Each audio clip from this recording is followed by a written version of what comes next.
Welcome back. Welcome to Decision Space, the only show to take place right here in the space between the turns in your favorite games. I'm Jake Friedman. And I'm Brendan Hansen. And this is the podcast about decisions in games. On today's episode, we're discussing the biggest milestone in decision space history. Then, we'll delve into 10 decision spaces we want to explore imminently on this show, if possible, and why we want to explore them. And then we'll close the show by talking about a new book-related project and aspirations for this show in the year 2022. Thank you so much for joining us. Brendan, thank you for joining me on this journey and on today's episode. How are you doing today? Yeah, thank you so much, Jake. I'm great. We're recording Decision Space, which means it's one of the best days of the week. It's like, I feel like it's a non-starter at this point. When I wake up and it's Decision Space recording day, I get giddy, I get excited. We're going to talk about games. It's going to be good. This is such an interesting, let's spill the beans. This is episode 50. I mean, isn't that pretty crazy? Really? It is pretty crazy. It feels like a really big milestone, but I think what excites me most about it is I feel like we both have this feeling of there's so much more to come with Decision Space. So we'll look back on this milestone as being a beginning in some ways, not this like amazing achievement, which gives me this mixed feeling of like, yes, we got to episode 50. We have all this momentum, but like, I want to go further. I want to see what's beyond, right? Definitely. And it's kind of funny because we had like our end of the year episode. Now we got like episode 50. And in 2 weeks, it'll be episode 52, which will be 1 year of weekly podcast releases. So we've got like milestone, which is just awesome. So yeah, I mean, I think this is a great accomplishment to get here and more amazing things to come. So Brendan, do you want to announce our big, huge announcement at the top of the show? Yeah, I think we should do it. So the big, huge announcement is that Jake and I have decided that we are going to launch a Patreon for the show. And the reason for doing this is we basically just want to give people the opportunity who value the show to give back and monetarily support the show. If you listen to Decision Space, you are a member of the Decision Space community, if you want to be. And we appreciate every second you've ever spent listening to the podcast, for all the people in our Discord, all the moments you've spent in our Discord there, or playing games with people in our game group on Board Game Arena or Yucata. But I think Jake and I have big hopes and dreams for the show, and we've heard from some of you that you want a way to give back and support. What time would be better than now? It's a new year. We have big hopes for the future, and I think there's ways that we found to be able to give back and create some added value for people who do want to support the show in this way. So I'm really excited about it, and I hope all of you listeners will be too. We're going to read through each tier of the Patreon and briefly discuss them, but I want to give Jake a second too to sort of talk about why we're doing this and his thoughts on Patreon as well. Brendan, I think you nailed it. We spend a lot of time creating a show that we're really proud of and wanted to give people the opportunity to say thanks and let us know if the show has value to you. This is a way that you can now do it, in addition to the other ways that you have already done, which is chatting with us in the Discord, sharing the show with your friends, reviewing our show on iTunes or wherever else you listen to it. Like, those are also great ways to say thank you and that this show has value to you. Jumping in from the post-production to say we're going to talk about our Patreon tiers for the next 3 or 4 minutes. If you're not interested in that, that is totally fine. No hard feelings. Feel free to click the timestamp and just skip to the next spot, which will be the start of our mission planning section of the episode. If you are interested in the Patreon, please do go ahead and listen to the next part. And one thing we forgot to mention, pretty important, you can find our Patreon at decisionspacepodcast.com/Patreon or at patreon.com/Decision Space. And I will put the link to that in the show notes. If you are interested in supporting us financially in Patreon, you should know that that contribution will go right back into improving this show. And we are truly grateful. All right, back to the show. But yeah, let's get right into the tiers. Let's not spend too much time on this, but just let people know, because Brendan, you've been working really hard to make this look cool. And we've been pretty thoughtful about the tiers. So Yeah. So the idea is, as you all know, Jake and I are every week we hop into the interdecisional spaceship, right? And we're on this mission to explore decision spaces everywhere and get a little bit more in depth. So all of our Patreon levels play into this a little bit. And like Jake said, we won't belabor them too much, but the crew tier is a $5 tier, so $5 per month. If you pledge to this tier, you get access to the Bridge, our special Patreon Discord channel. It's a newly created thing. We'll give you some backroom conversations with Jake and I about the future of the show, things that are on our mind, all things decision space, and really maybe an opportunity to just ask us questions generally. This tier also gets you access to the opportunity to periodically vote on which games we'll cover in episodes of Decision Space to come, something that we hope to do, I think, about quarterly, maybe a little bit more often. We'll throw a poll up and sort of say, these are the decision spaces we think we're going to cover or we're interested in, or maybe even give you all the opportunity to submit game ideas that we could add to the poll. Finally, this tier also gets you access to all of our show notes. This is something that I'm really excited about. It's a behind the scenes look at how Jake and I make Decision Space. There's 50 shows so far where you can go back and look at everything that we've written in preparation for the show. Sometimes we write funny things in there. Sometimes there's just a lot of, preparation pieces. But I think just if you're a fan of Decision Space, it might be fun seeing how we plan out these episodes. So next up is the specialist tier. So this is $8 a month. You get all the previous rewards, of course. In addition, we'll send a personalized thank you letter in the mail, which will include once a year a Decision Space sticker that you can put on a water bottle, laptop, whatever you want to proudly show that you are a specialist on our crew. In addition to that, I think this is really fun. You get to create your own role in our Discord. So not only will you be a crew member on the interdecisional spaceship, but you can choose what you want to be on that crew, and we'll give you a special role in the Discord. So that could be the chief operations officer or the cardboard operation ensign or anything else you can think of. Maybe you want to be the blaster and just say, and then I started blasting. you can keep those nasty, perilous decision space aliens off our behind as we're sailing through decision space. You also get to pick your own custom color, which I think is cool as we build out the crew on our ship. The final option is a tier that I think is pretty aspirational for Jake and I. We always like to give people the option to do things if they're interested, but know that this is a tier that is a big ask. And this is the co-pilot tier. It is $50 a month. It's all of the other rewards and all the other tiers. You get access to the exclusive co-pilot role in our Discord. How fancy.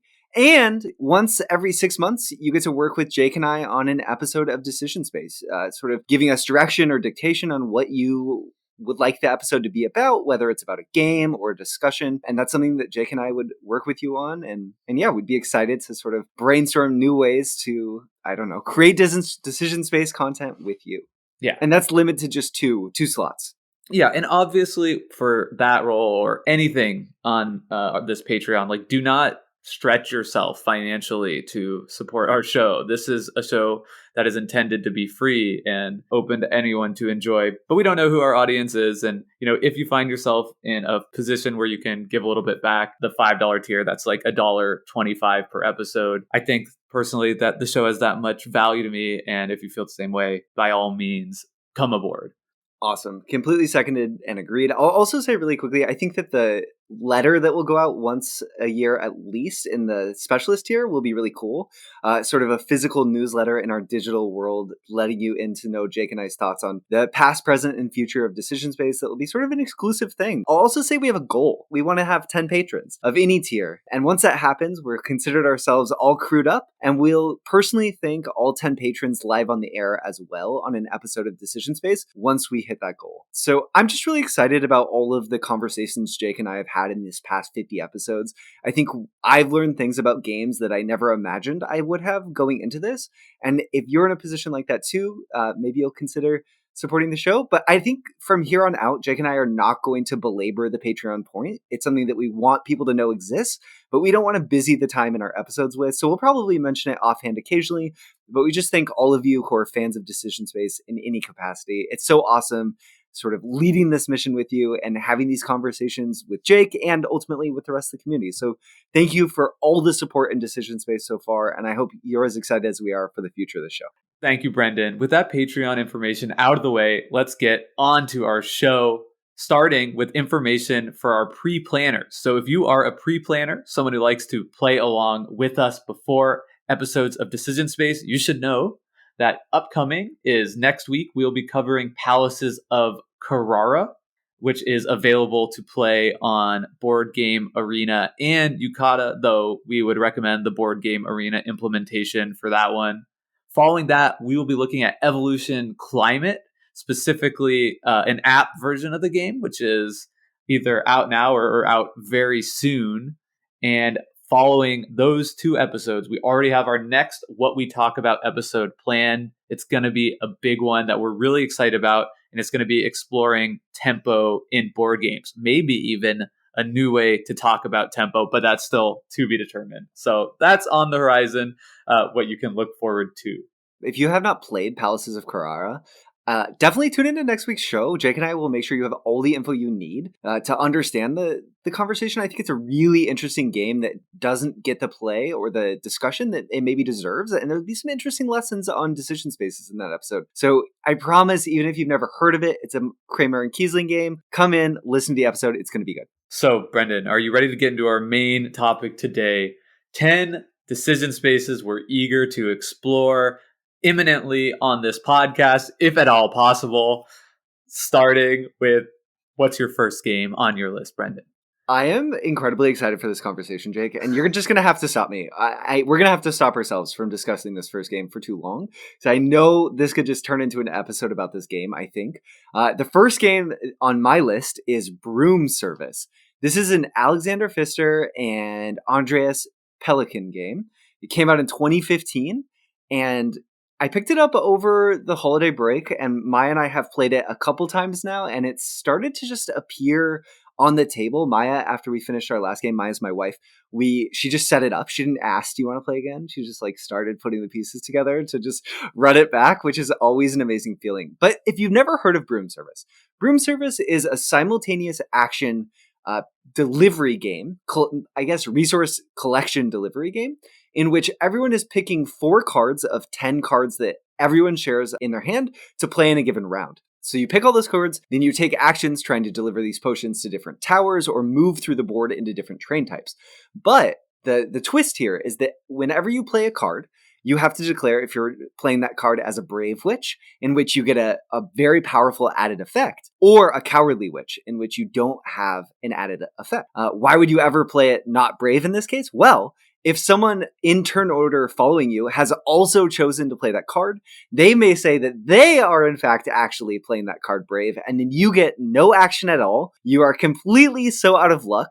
They get to do the Brave action, and play proceeds until all the cards have been played. You play 7 rounds of this, trying to collect potions, deliver them to different towers, beat your opponents to different areas, charming away clouds that might block your paths.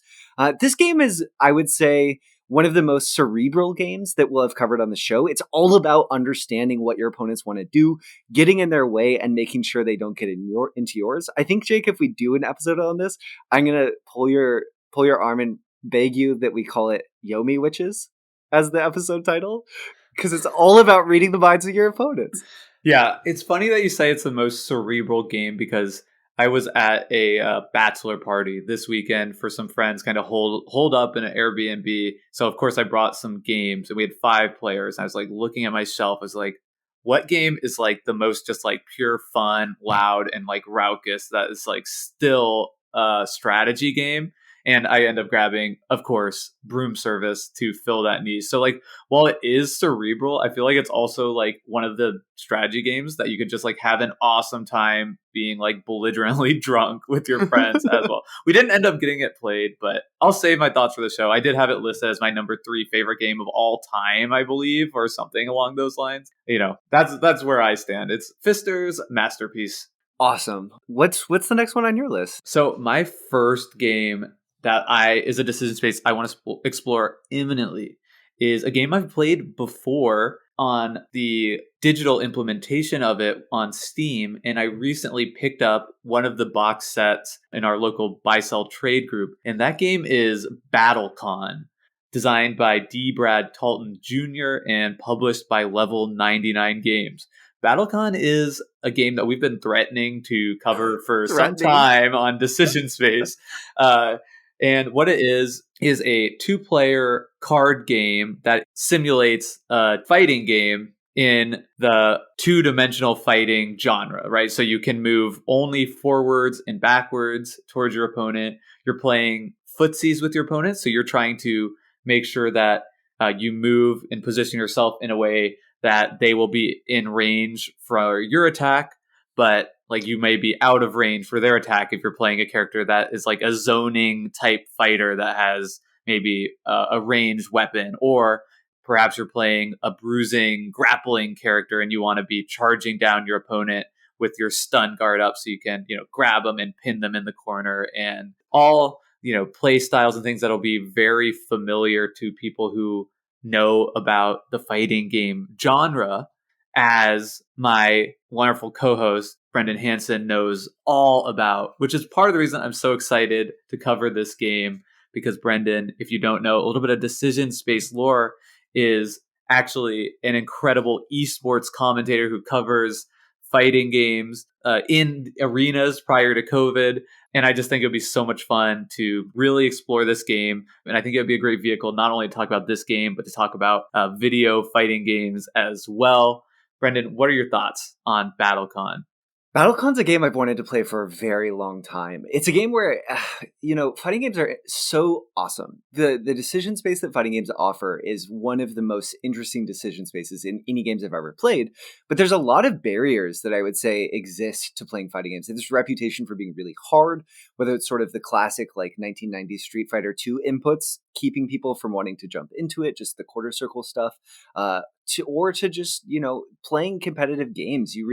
It's tough to find equally skilled opponents. So I think you and I diving into BattleCon would be amazing, because we'd probably be jumping into the system together and get right to the meat of what actually makes fighting games interesting, which is that they're about mind games and understanding your opponents, just like broom services, right?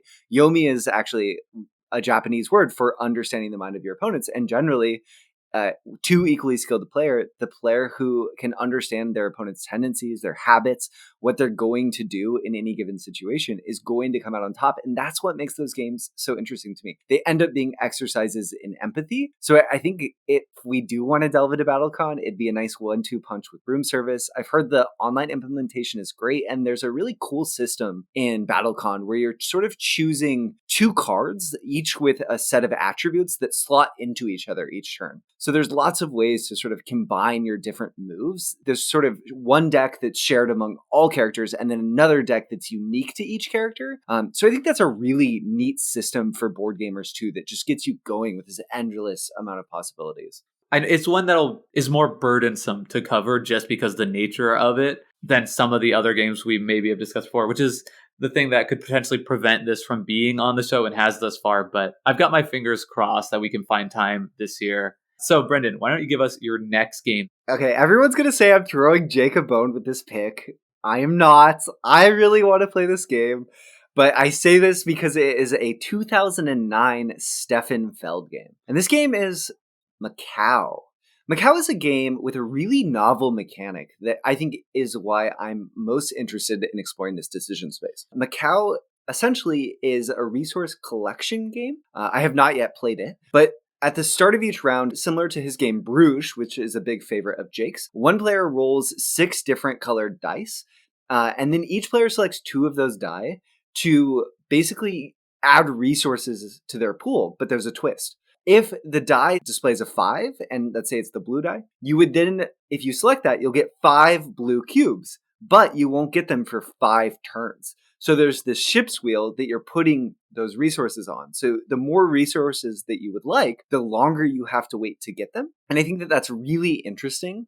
I think Feld is at his best when he is playing with how greedy are you going to get. A lot of the fun of Castles of Burgundy to me is watching my plans fall apart. That never happens for Jake since he's like the most pro Castles of Burgundy player I've ever met. But for me, a lot of Feld is about hubris. And I think Macau is a system that really plays into that idea of how much can I push? How much do I want to quote unquote theoretically maximize the output, even though I'm sure the opportunity to mess yourself up and throw a wrench in your own plans by aiming a little bit too high is rife in Macau.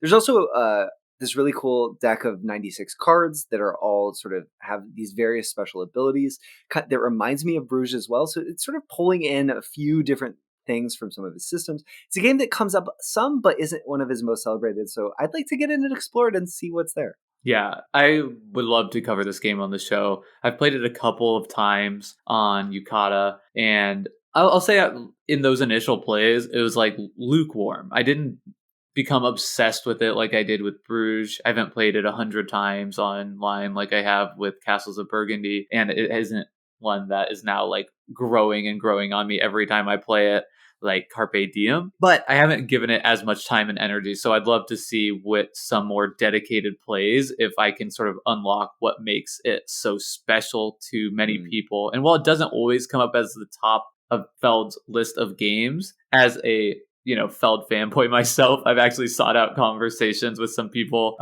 in various online communities, and I feel like among fans of Feld, Macau is definitely one that's like often in people's like top 2 or 3 games. So I think it's one that I'd be excited to play more.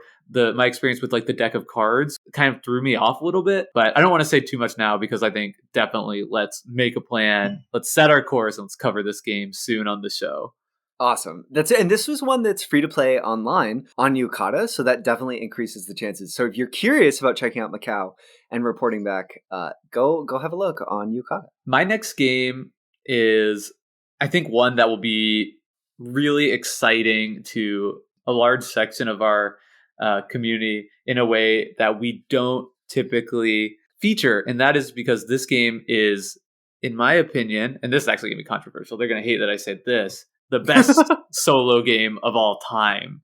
Wow. And that is Arkham Horror, the living card game, designed by Nate French and MJ Newman. And I think many other designers have contributed to the many different expansions and campaigns. And that is published by Fantasy Flight. If you aren't familiar with the Arkham Horror card game, it is a scenario-based game where you will take one investigator. There's a huge element of deck construction, so you can take however big your collection of investigator cards is to create their starting deck, picking the weapons you'll have, the tools you'll have to investigate. So that might be a flashlight or a magnifying glass, and you might pair that with brass knuckles and a shotgun. And there's all kinds of different investigators, each having different special abilities and restrictions on how you will craft your deck. That makes it a game that has just enormous amounts of creativity and replayability in that aspect alone. And then each scenario has different win conditions. Typically they involve, defeating a big bad. Maybe you'll need to find an item that will let you defeat it, or you'll have to discover enough clues or hold off the acolytes for enough time. All kinds of different objectives. It's amazing in my plays, which is not exhaustive of all the content that there is out there by a long ways, just how much this system allows the designers to be creatives and do things in a new way. In all of my plays, I'm consistently wowed by the design work, the storytelling ability, and just how rock solid the mechanisms are in this game. And I think because we don't do solo games much, of course you can play this cooperatively as well, that this would be a really fun one to feature on the show and sort of dive into a very unique and punishing decision space. What are your thoughts on Arkham Horror, the living card game, Brendan?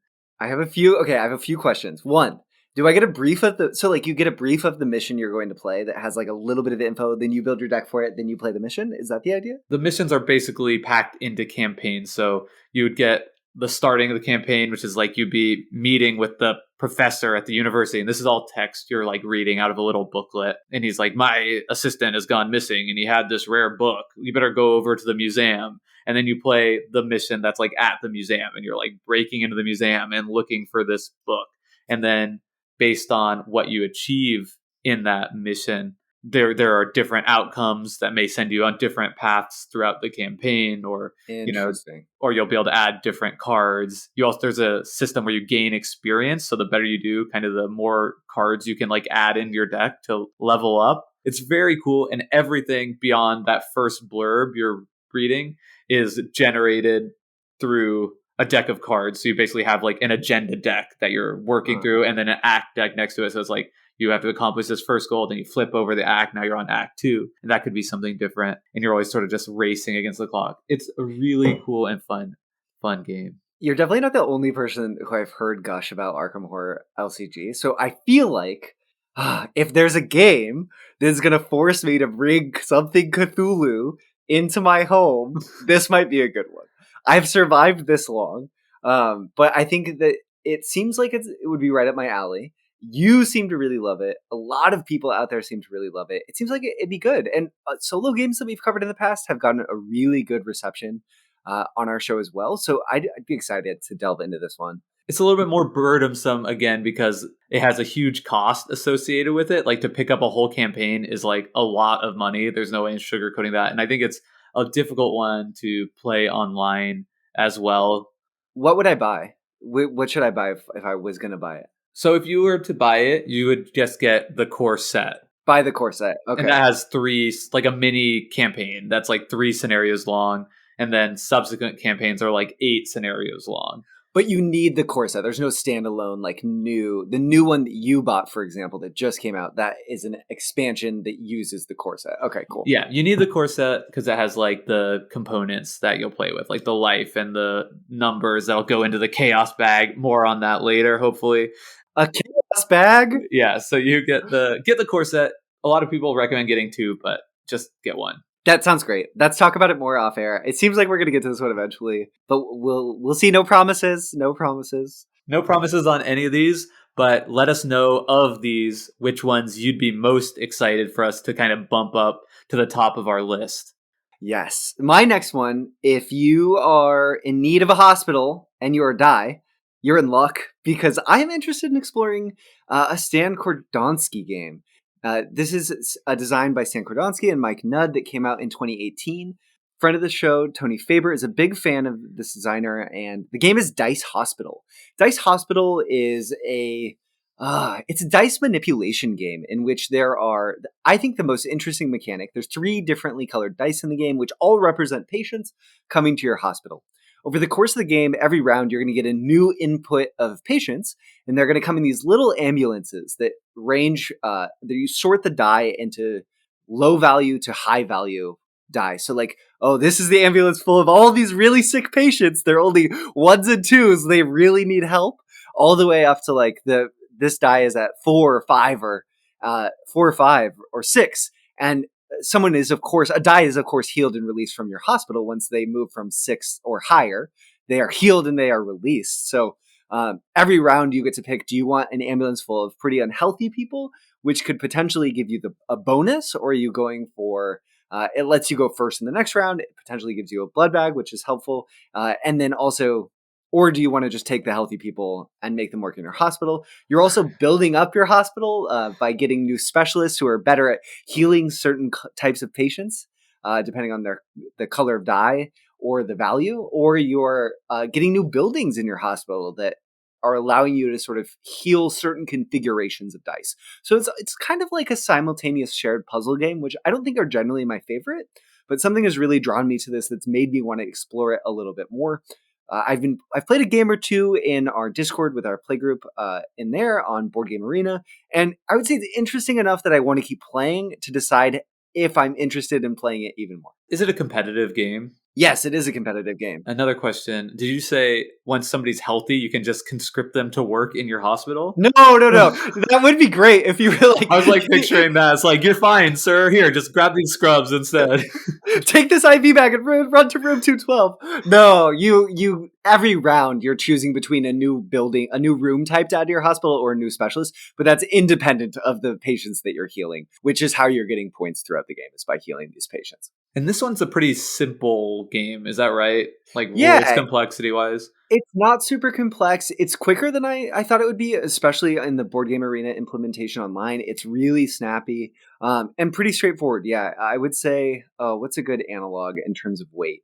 I should not have put myself on the spot like that. I'd say it's sort of the kind of game where if people had played Carcassonne, this would be a good next game. Gotcha. Cool. Yeah, sort of that next step Yep. game. Cool. Well, I mean, I'm always interested to try game once on Board Game Arena, especially if it's a one that's not going to take too much time to learn. Yeah. So, I mean, I'm definitely we'll seek out an opportunity to play it soon amongst people in our Discord, and maybe we'll have that conversation to see if it will rise to the level of a feature show. Jake, what is your next decision space? Okay, so I'm just gonna preface this now. Like, I feel like Brendan is doing games that are like very like plausible to cover on the show, and I'm really shooting for the fences, especially with the next three. Are you looking at my list? He says that after saying BattleCon and Arc-4 LCG, but yes, go on. Okay, so I made a resolution this year that for me, my gaming resolution is to get outside of my comfort zone. I feel like as much time and energy that I've invested into this hobby, I still have a ton of blind spots of games and especially publishers that I've never played. So the next three all fit into this resolution for one rate or another. And the first one is that I've never played an 18xx game before. I'm not sure if I am an 18xx gamer at heart. You know, like the train game genre has just not been a hit for me. I'm only kind of mid to lukewarm on Brass Birmingham, which everybody else who's ever played it is pretty convinced is the greatest game of all time. So take that with a grain of salt.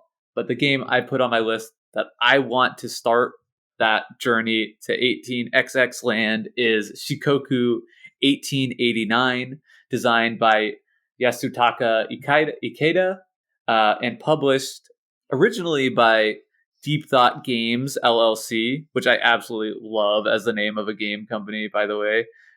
And more recently, I think it was just finished on GameFound, a collaboration between Grand Trunk Games and Wild Haven to put out a brand new, beautiful version of this game.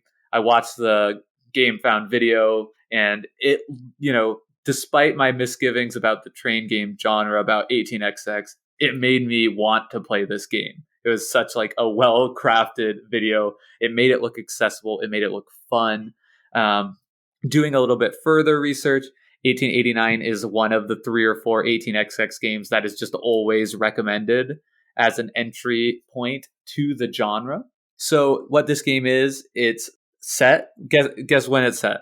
I think it's set in 1889. Dude, I can't slip anything by you. So yeah, it's set in 1889, based in Japan, and this is basically a 2 to 6 player game that hits a lot of the notes for what I've heard about 18xx, in that you're purchasing shares of railroads.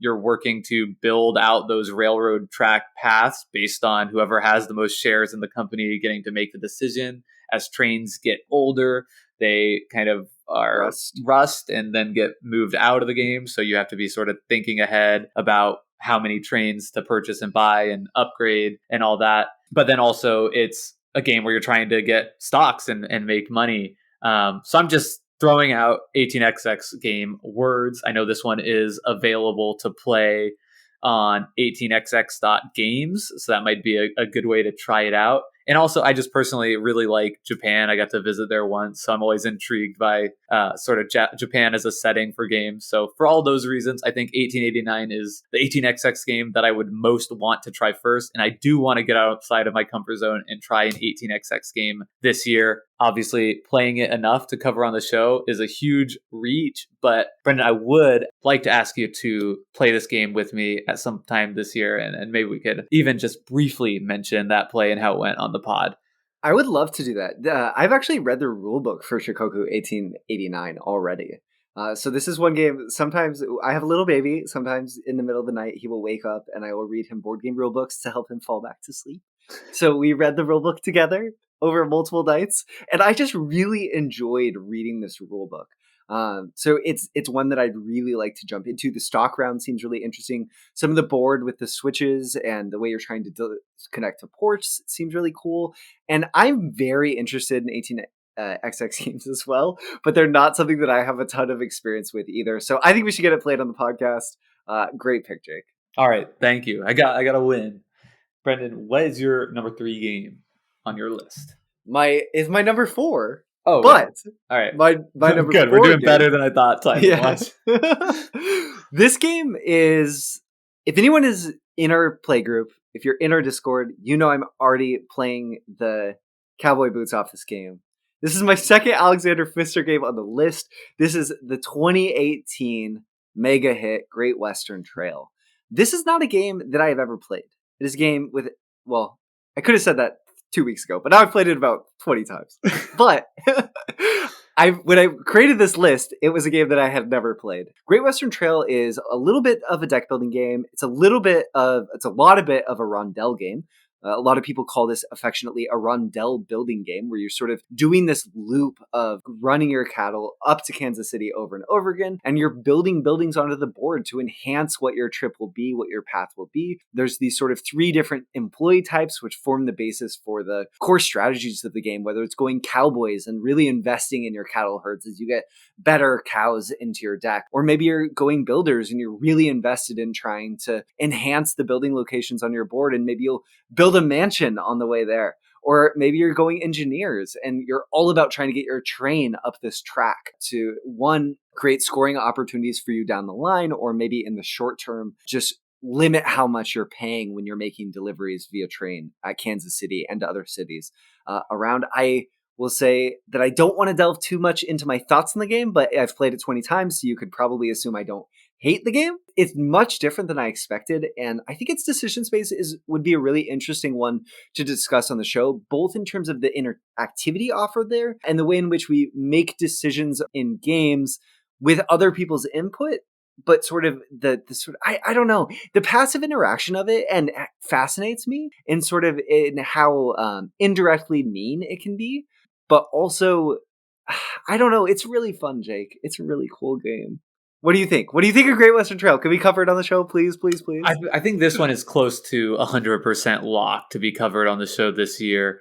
Great. Yeah, I mean, you've been playing it a ton. It's a game that has a large following, that has earned a large following. It has earned a second edition. It has earned 3 other editions, apparently, that are coming out in different settings soon. So I think for all those reasons, we want to jump on that hype train and give it the decision space treatment. I don't want to give too much about my thoughts now. I'll say I've played it twice now online without reading the rules, and I'm just like, what the heck is going on? I played it once, like many years ago, I guess, when it first came out. I had a good enough time. I think there's a ton to explore there. I just haven't even begun to read the rule book thought about it. I'm just like going around in circles, like, oh boy, I don't think I'm doing very good. The rule book is not as long as you would think it will be. Yeah. I bet you could get through it real quick. It is a complex game, though. There's a lot going on. Yeah. I only like simple games like 1889. And my next game, a resolution game for me, because it's a publisher that's always intrigued me, but a publisher that I've never played any of their games. Where with 18XX, I know I wanted to start with a simple entry point. For whatever reason, I feel like with this publisher, I want to just jump right into the deep end and play Food Chain Magnate, designed by Jerome Duman and Joris Wiersinga. And I'm sure I messed up those names, so I apologize for that. And this is published by Splotter Games. Food Chain Magnate is heavy strategy economic game where players are building out their own food restaurants. I think the core of the game is on your turn, you'll be picking what type of employees to hire. So you might get a server at your restaurant, or you might get a hiring manager, or you might get a cook or whatever. I don't know what the actual roles are, but each of those things give you some type of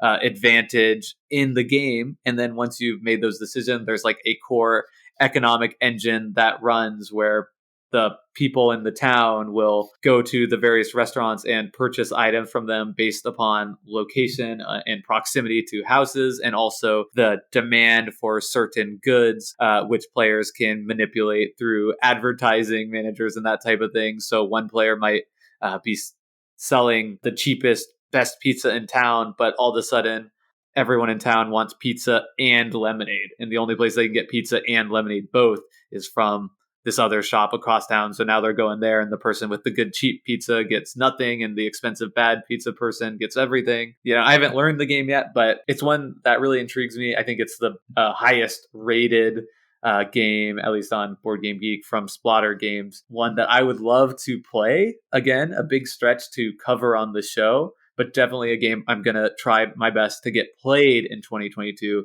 And who knows, never say never. Yeah, Splatter's a tough nut to crack for the show because I think we love doing our due diligence and getting lots of plays in of the games we cover. Obviously, that's tough for Splatter games. They're a little bit heavier. And longer. And a little bit longer. Yeah, exactly. I'm really interested in Bus. Food Chain Magnate is not one I've played either, but it's one I'm very interested in as well.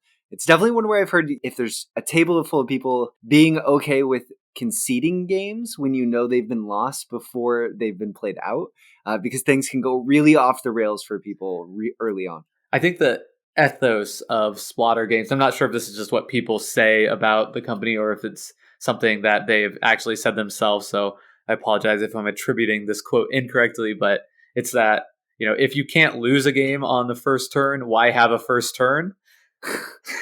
And I think I've heard that's very much true in Food Chain Magnate, which doesn't really appeal to me.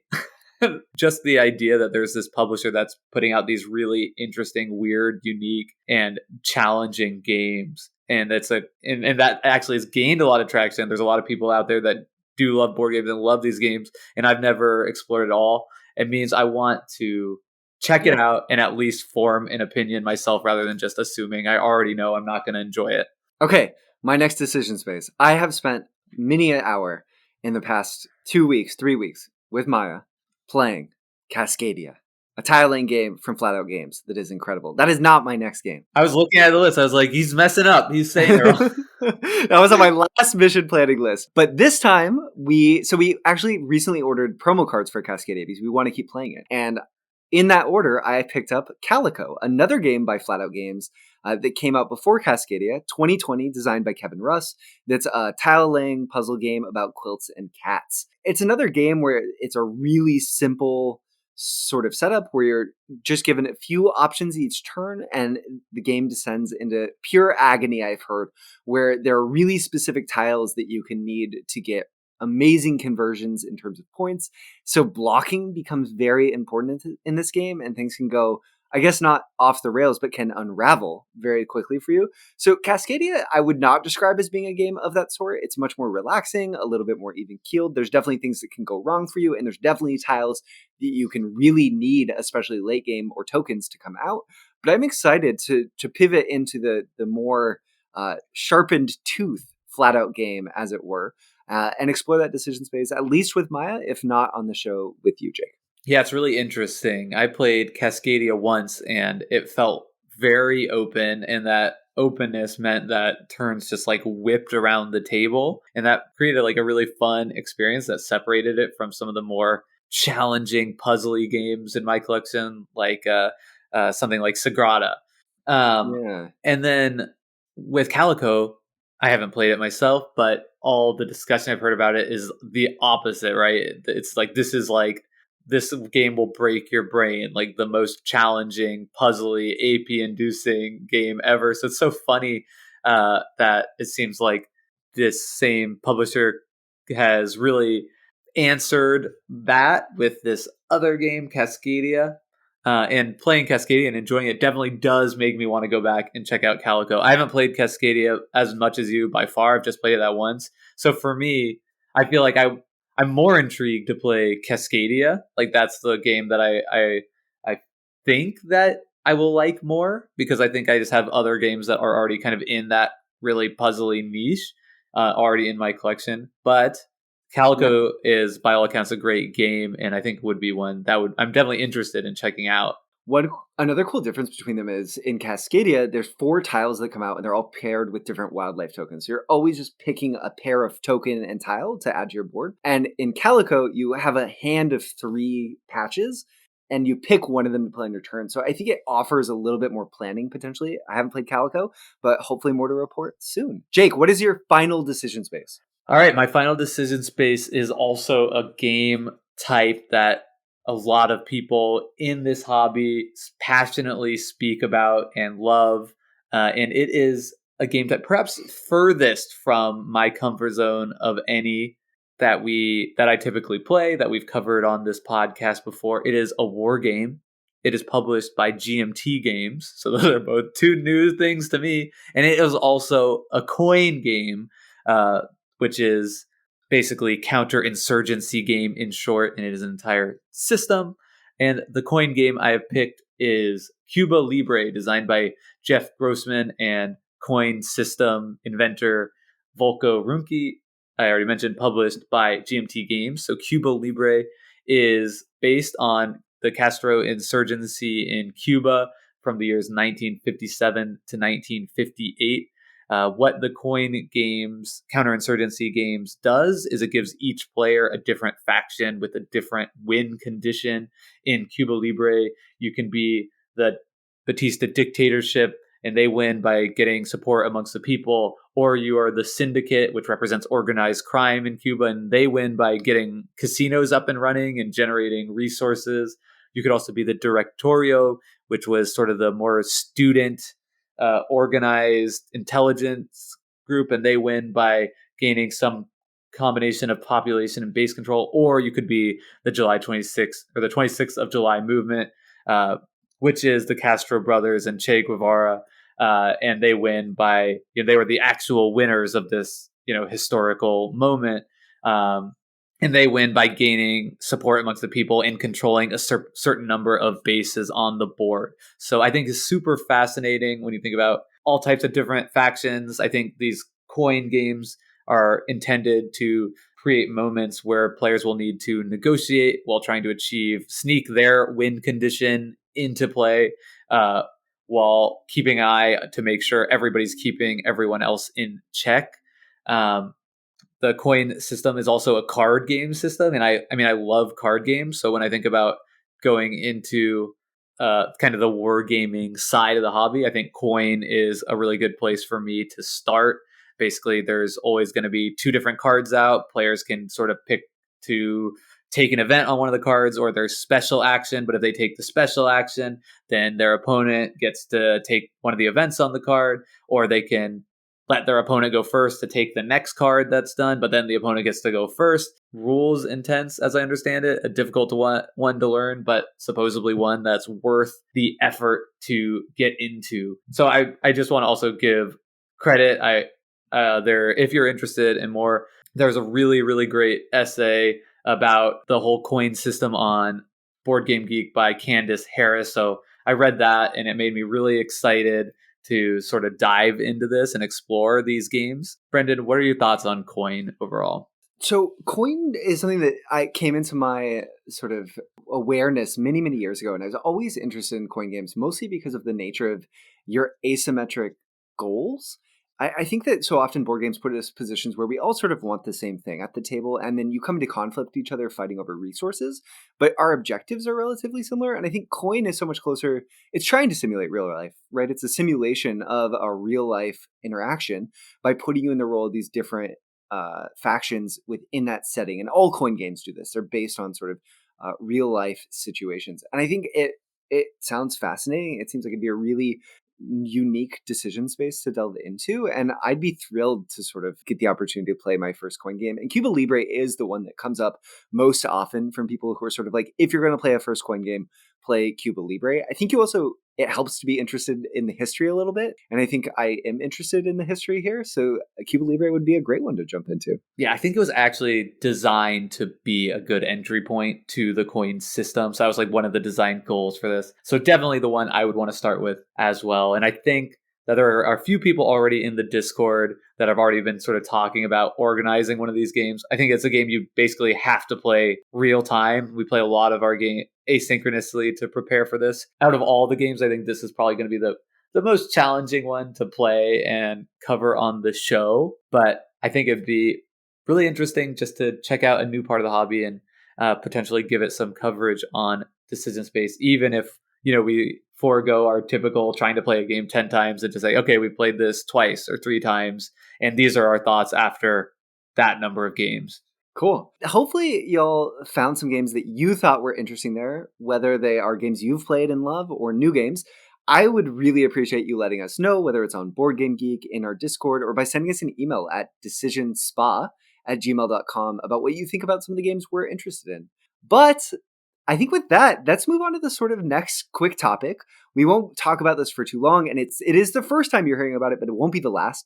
And that's that Jake and I are planning on covering a book on the show, and we would love for all of you to come along on that journey with us. So the game is Art as Agency, and it's by C.T. Wynn. And this is a book that's come at the recommendation of a lot of people whose opinions we respect on games, Krill being one of them in our Discord.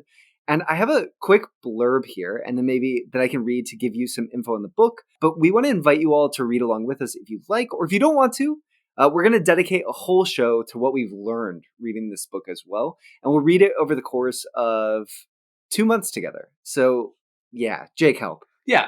What you're talking about, what you're describing is a book club. So yes, this is that's what it is. So it's the Decision Space Book Club. We're all going to be reading this book, discussing it in Discord. We're going to kind of chunk it out into sections so people know when to read. If you want to come along with this journey, please do. I'll post the link to the book on the show notes of this podcast. You can also find it in our Discord, of course. I think it's something like $10 or $12 to purchase a digital copy of. So, not too bad at all. And it's won a lot of awards as being like a really kind of innovative look at games as art. And that's something that really interests me. So, I'm excited to do it. I think it's going to be fun. Hopefully it's not going to feel like homework, but it's a class in kind of the best type of way, right? We'll be all learning from each other and this book, and then we'll bring it to you on the podcast to kind of share our concluding thoughts on it. So something new, just a new idea. Maybe it'll be a big flop and nobody will follow along, or maybe there'll be a lot of discussion about it. And either way, I think it's kind of like an innovative new approach for our podcast to kind of bring in a little bit more of like an academic lens to the games that we love to play and enjoy. So that's sort of one of our aspirations for 2022, trying this book report, book club project on Decision Space. I'll share another big aspiration for me for 2022. So this is kind of the way I'm thinking about this, Brendan, is like a resolution for the podcast, right? Not for us personally, but what would we like to do if possible? What would we like to achieve this year? So my kind of first and biggest aspiration for 2022 is to collaborate with more content creators. It's something we did a little bit in the first year of the podcast. We had Jamie Stegmeyer on a couple of times, Paul Solomon, another designer of games like Honeybuzz and Genotype, because those are people that I just know in real life. So it was sort of easy to kind of broach that topic there. We also collaborated with Tony Faber from the Two Wood for a Wheat podcast. And basically every time we've collaborated with someone on the show, it's just been an awesome experience that people have really responded to. So I think if it's fun for us and fun for our listener, I think I want to make that a bigger effort this year. I want to reach out to more designers and also other content creators. Like it would really be a dream to get to work with some of the people that really inspired me to want to create a podcast in the first place. Reach would be like someone from the Board Game Barrage podcast or Shut Up and Sit Down podcast. But I think that would just be like tremendously fun to have some of those folks on here and see if they can kind of get down to our Decision Space style. Definitely. I think that for me, Jake, the biggest thing in terms of aspirations, I have twofold. One, I really want us to get to 100,000 total downloads or more by the end of 2022. I think it's a little bit of a reach for our show, but I think if we're not reaching for the stars, why bother reaching at all? I think that would be a great sign that some of the conversations that we have are really creating value for people. And I think that they will. They just have to find their audience. We've already seen a lot of growth on the show so far, and I've learned a lot, and I'd love for more people to be learning along with us. And I think the energy of even more people being brought in the conversation would push us even further in terms of how we are doing in our endeavor of looking at decision spaces differently, looking about them with a critical lens in a way that we're really analyzing and thinking about games decision space first. And that's my second goal. I don't want us to slow down in terms of thinking about our lexicon of terms and ideas that we use to analyze games. I think the way we talked about the types of decision spaces was really helpful last year. The way that we looked at the size of decision spaces was interesting. The way that we talked about theme, even though it wasn't directly tied to decision spaces, though kind of was, in the way that decision spaces made us realize that it's sort of like a gentle theme of, do you really feel like what you're supposed to be doing? And do the decisions enable that? I think was really illuminating for me. So I want to do more of that. And I want to bring more critical thinking and push myself to continue to think about games differently. That's fantastic, Brendan. I absolutely echo that. And I think, so much on this show, you've been really the voice pushing this like critical lens, and I think has added tons of value to me and how I think about games and to our audience as well. So I absolutely appreciate and value so much that you're constantly pushing that and bringing that to the show. Thank you. My second aspiration and last aspiration for the year. I actually have a lot more aspirations, but the only other one I'm going to share now is perhaps a reach, but I think plausible. I would like to host a decision space meetup in 2022. Of course, this is going to be pending on the state of the world. I mean, and it will be in the United States, unfortunately, because I know we have a lot of international listeners. But even if it's maybe we both get the opportunity to go to a con and we pick one con this year towards the end of the year and it's there, or maybe it's because Brendan can't travel because of the baby. Maybe we're all heading to the East Coast and we're going to hang out in an Airbnb, and it's going to be me, you, and 3 other people that can make the trip. And we'll spend a couple of days playing board games. I think that would be incredibly fun. To hang out with you in person for the first time ever would be fun. Playing games with listeners would be fun. So, and of course, because we're Decision SPA on social media everywhere, we're calling it the Decision Spa Day. And I want that to happen so badly at some point this year. For anyone at all who's interested, maybe we'll start planning sooner rather than later to make sure it happens. So if you want to be a part of the first ever Decision Spa Day, hit us up in the Discord. We're going to make it happen. I really love that idea. I think it's a great aspiration. So I'm just going to tip my hat to that one as well. I would love to play games in person with you, with other Decision Space listeners. And maybe depending on the world being how it is, maybe it does end up being a virtual spa day. And then in the future, there's the opportunity for more. We'll see. Hopefully it could be something in person, because that would be so cool. And maybe we'll make everyone opt into, if they are, hello, my name is Key Lover, or hello, my name is Key Hater name tags. No, I think we should do real name tags. But I'm not going to forget that idea, Jake.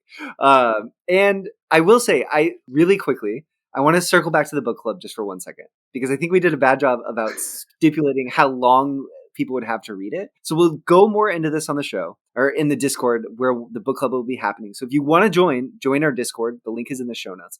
But we're going to start it in 2 weeks on Wednesday, January 26th. And then every 2 weeks, we'll read a quarter of the book and discuss it together in that Discord. So we'll sort of read it slowly over the course of 2 months, and then we'll do an episode on it. So we won't check in about it again, except to maybe remind people that this is going on and you can catch up, maybe share little nuggets here and there, and then don't think you'll hear too much about it for 2 months, and then we'll probably do an episode.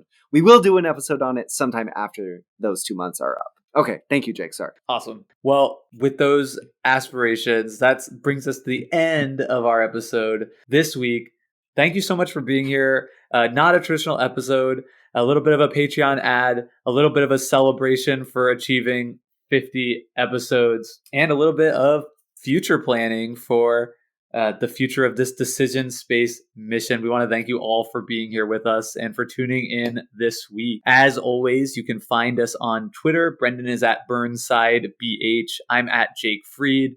The show is at Decision SPA. We also have a blog titled Decision Space on Board Game Geek. We have a Discord, which we've mentioned a lot, which you can join. In the show notes, there will be a link. And we also have a Patreon page, which you can get to from our website, decisionspacepodcast.com/Patreon. We want to say thank you to Embry for our intro and outro music, their song Reach Out. Other than that, just got to say goodbye. See you next week.